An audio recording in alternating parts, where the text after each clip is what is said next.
From automation to digital divide and the revolution of global commerce, the impact of technology on our economy is undeniable.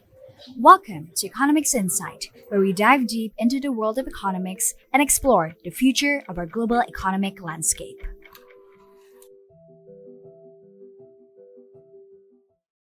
Hello, economic challengers! Wherever you are in the world, welcome to today's Economix Insight, a program brought to you by the 22nd Economics.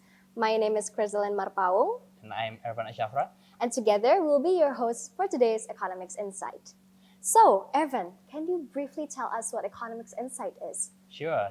So the Economics Insight itself takes a form of a podcast where we discuss regarding the current trends and events in the global economy with the experts in the field. And today we are honored to have Ms. Novi Maryaningsih as our host today. Hello, I'm Novi Maryaningsih. I'm Deputy Director of Bank Indonesia. Currently, I work in Payment System Department Policy, and I'm working from Garuda project initiative of CBDC, Digital Rupiah for Indonesia.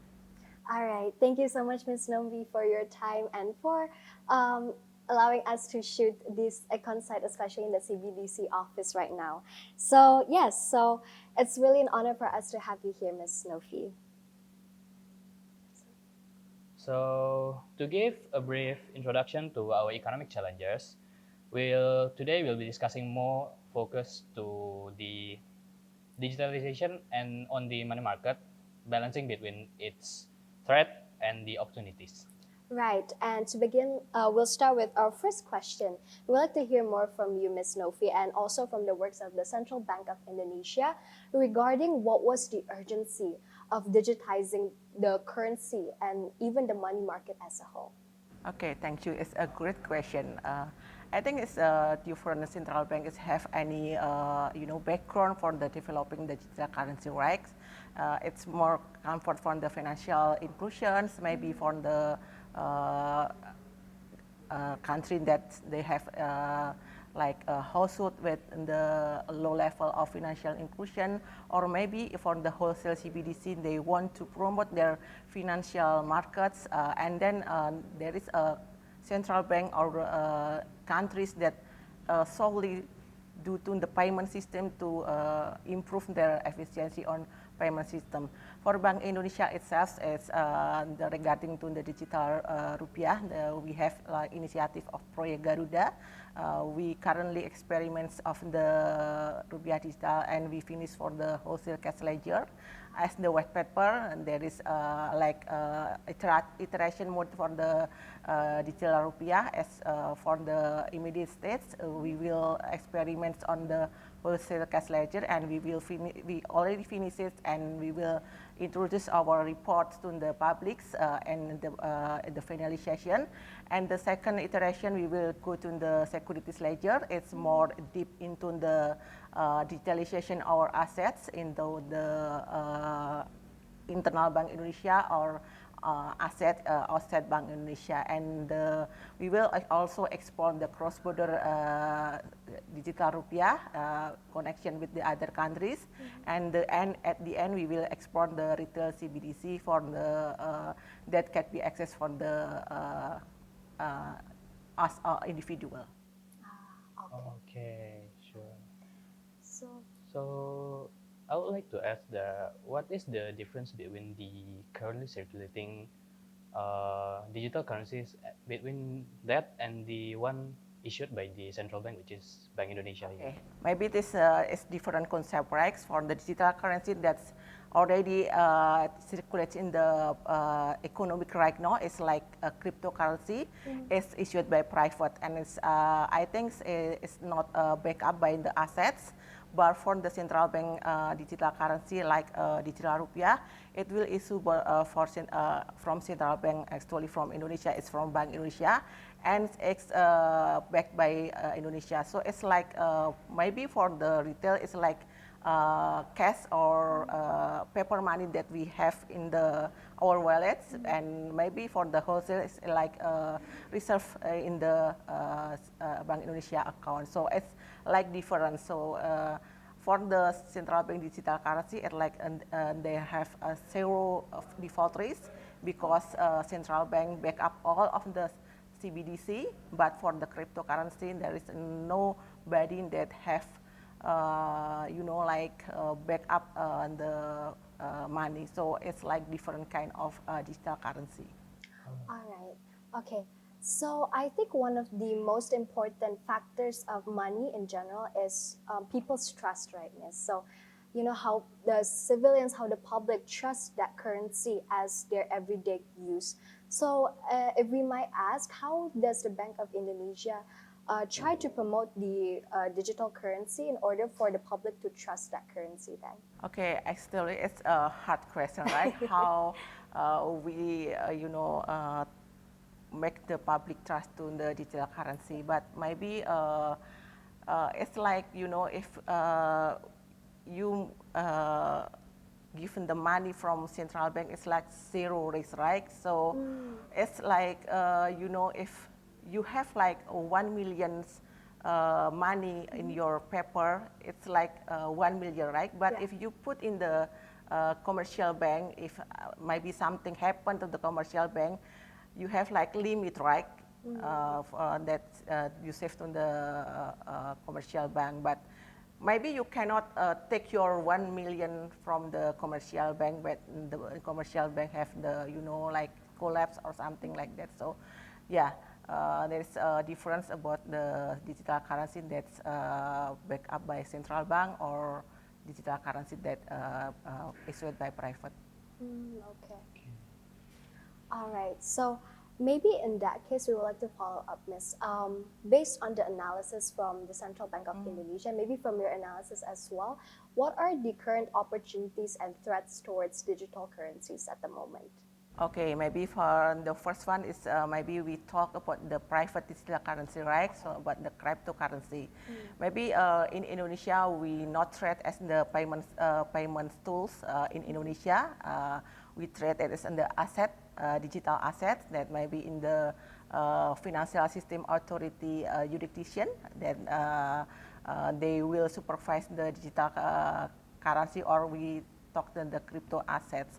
So it's a different kind of digital currency. I mean, it's for the crypto asset, we treat it not as the means of payment, but for digital rupiah, we can use it for the means of payment.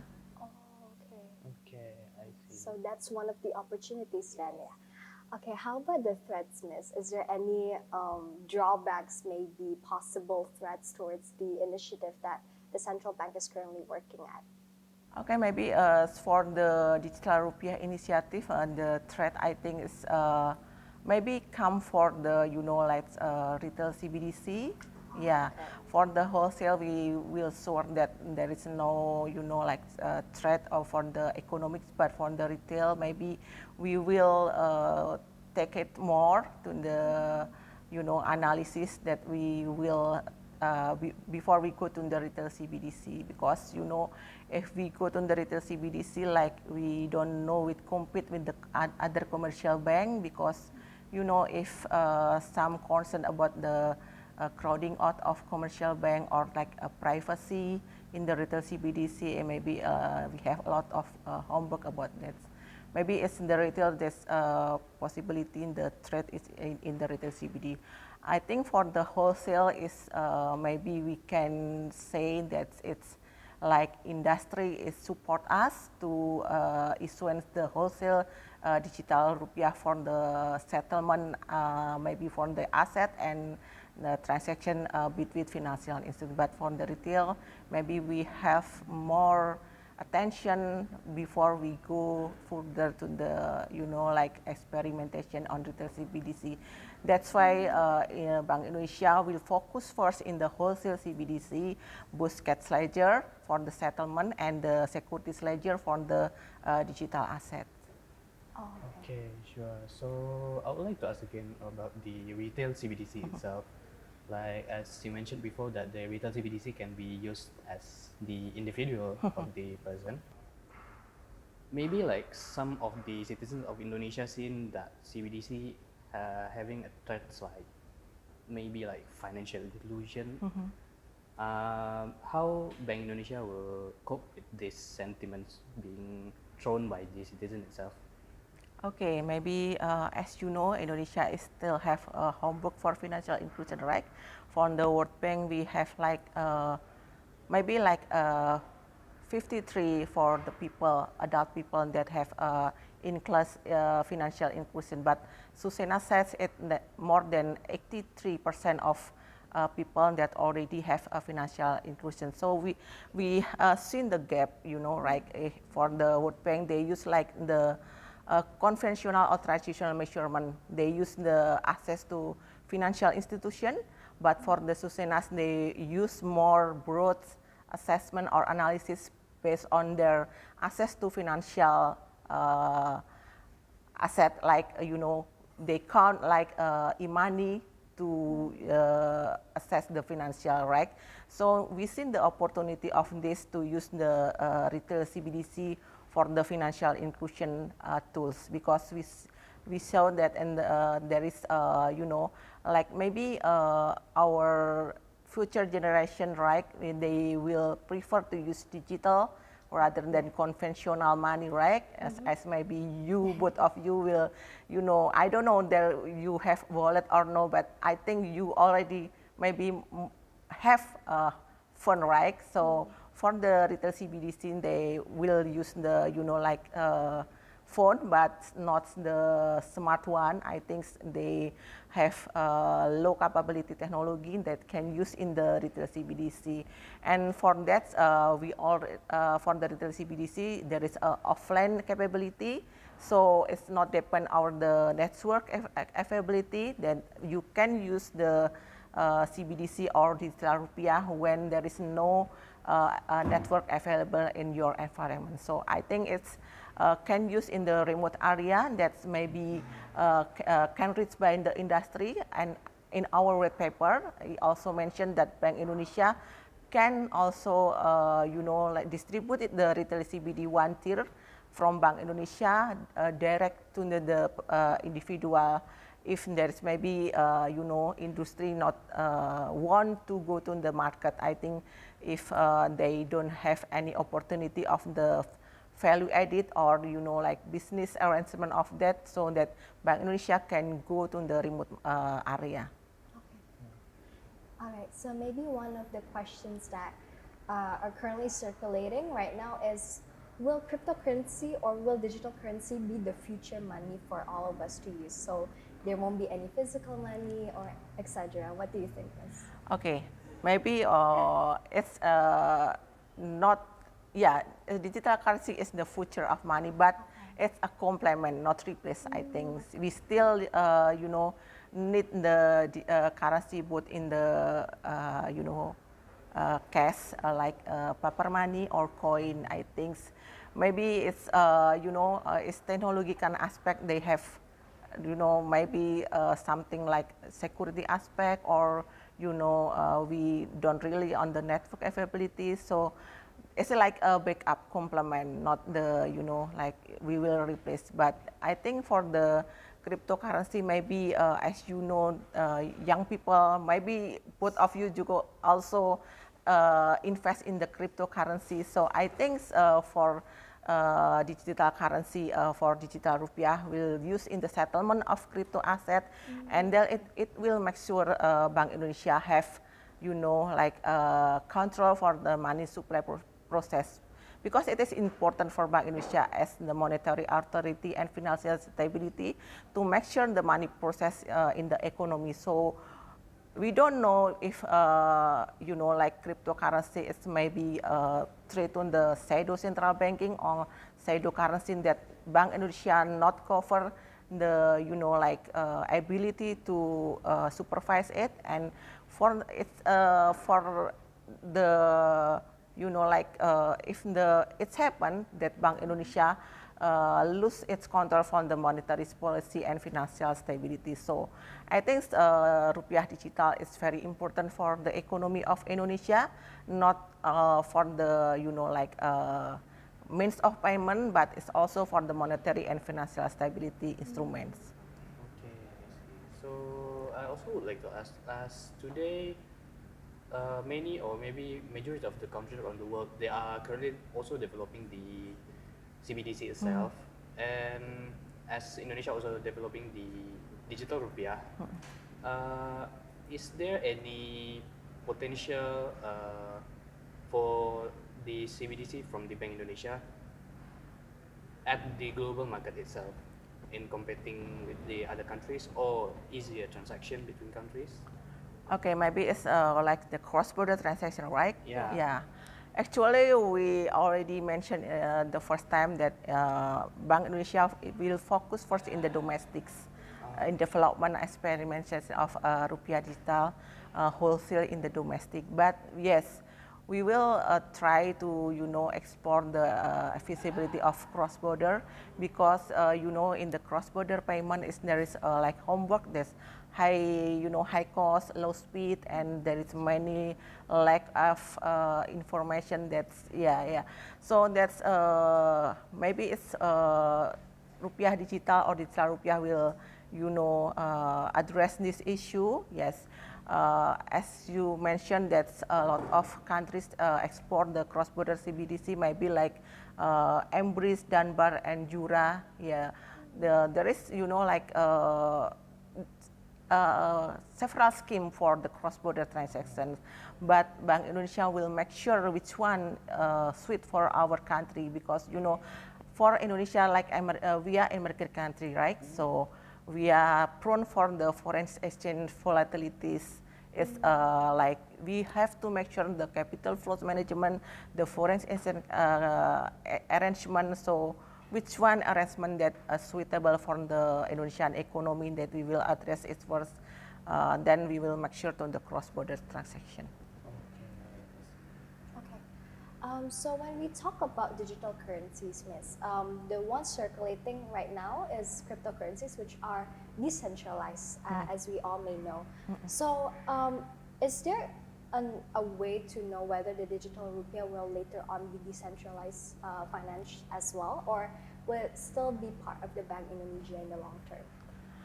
Okay, maybe it's talk about the technology, right? Yeah, so the yes, right. The digital rupiah will use the distributed ledger technology as the cryptocurrency. So it's not depend only for the centralized at Bank Indonesia. Maybe we will, we form the POC for the cash ledger. We have two technology provider.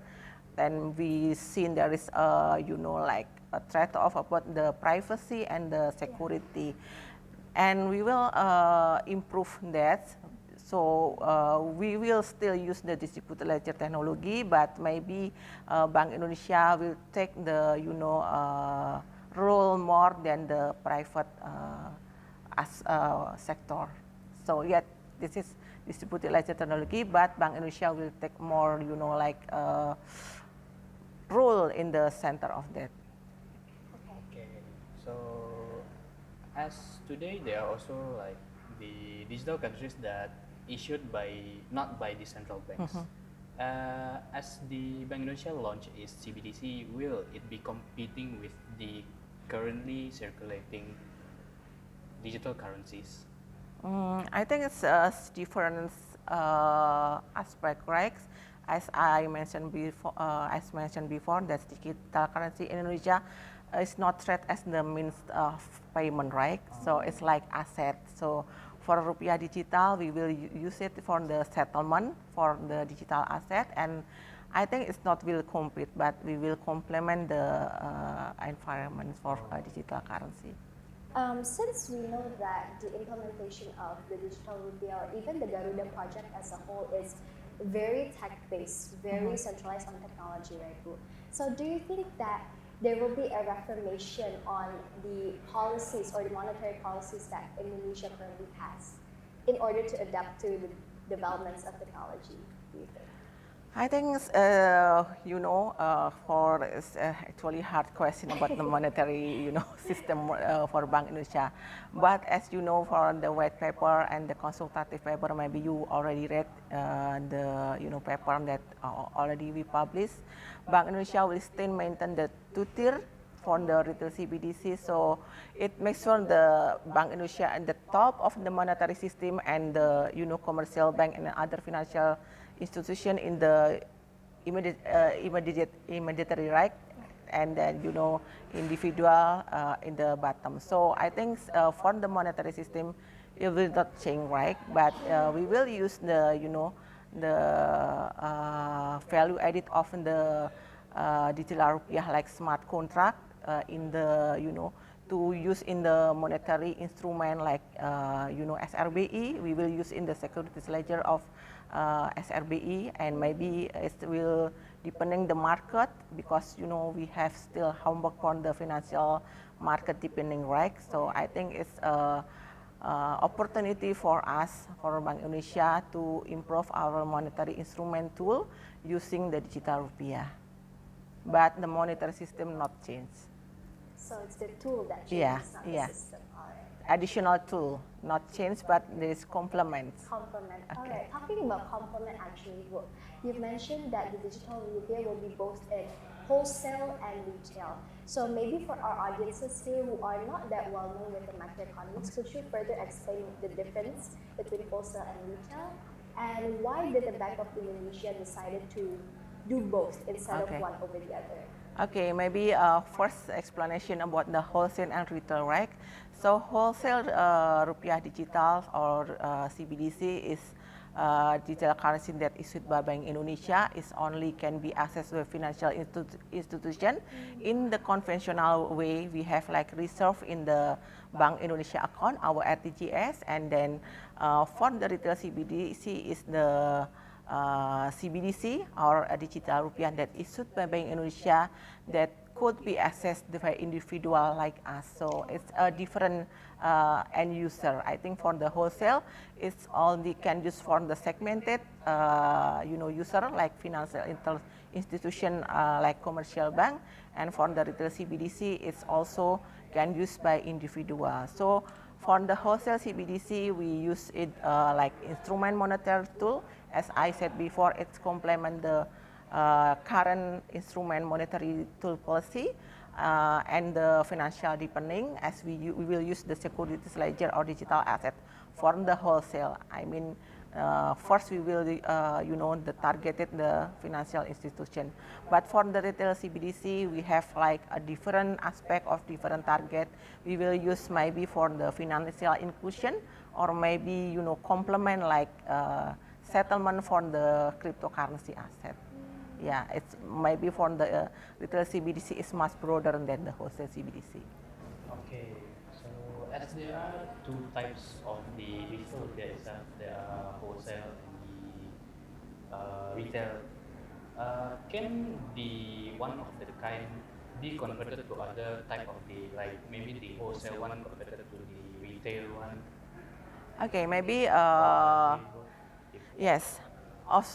Sure. That's as I mentioned before. If we distribute the retail CBDC, we will use the two-tier mechanism, right? Yeah. Bank Indonesia will issue the wholesale CBDC for the intermediary. I mean, it's for the commercial bank. It is said it's a wholesaler. They can distribute it the wholesale. They convert the wholesale CBDC that they own from Bank Indonesia after they convert the reserve in the RTGS, and then they can convert to the retail CBDC. After they convert to the retail CBDC, they can distribute it to the individual. So I mean, for the commercial bank, they will have the wholesale CBDC, and if they distribute to the individual, they must to convert to the retail CBDC. And if they commercial people want to revert the retail CBDC, they have also come to the commercial bank, and then commercial bank also back to Bank Indonesia. They burn the digital rupiah as wholesale CBDC. All right. So since we've talked about the more technical side of CBDCs, maybe a question for me is that what is the target of CBDCs as a whole? Is it to allow Indonesia to become a developed country, or is it to allow more financial inclusion? What is the long-term goal in this case?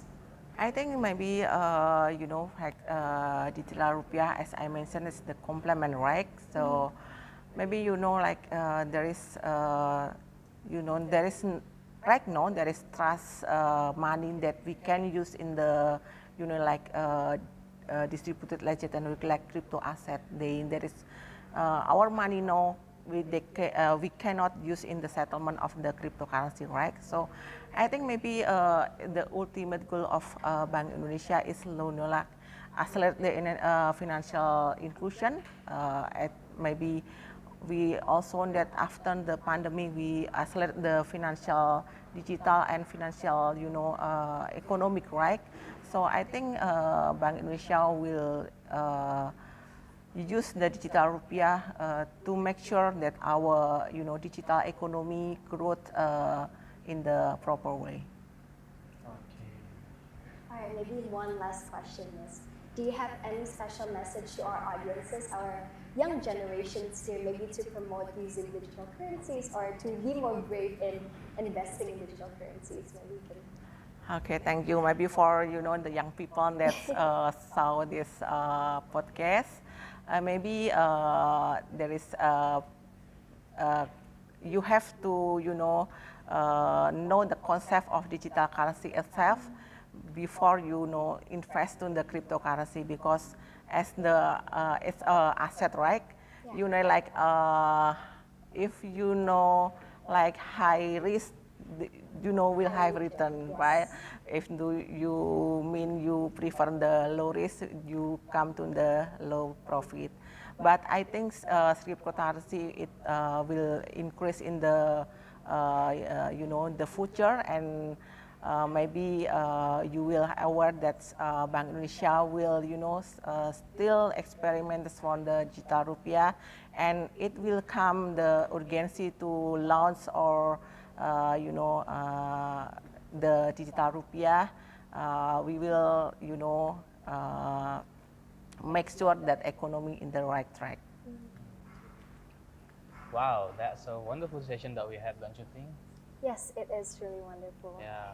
Also, we're also very honored to have you, Ms. Novi, explaining about the CBDCs and the money market on the Indonesia.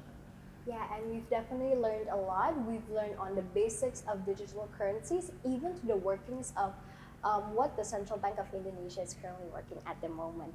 And maybe this might be the very, very last question to you, Ms. Novi.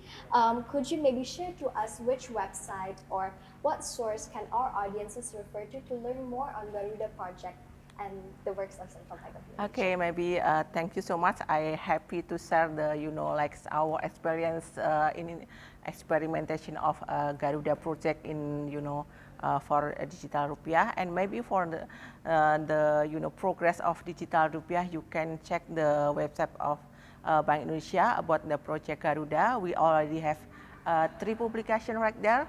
The first one is the white paper, and the second one in the consultative paper, and the third one is the progress report of consultative paper. And maybe in the couple of weeks we will launch the report of POC for the first immediate stage for the wholesale cash ledger. So please check out in the website of Bank Indonesia of Project Garuda. Wow, Thank you. really nice.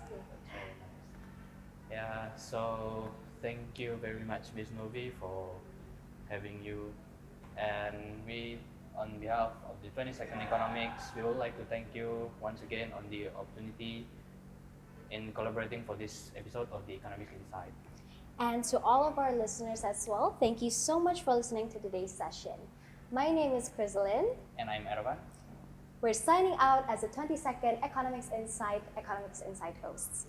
Espere.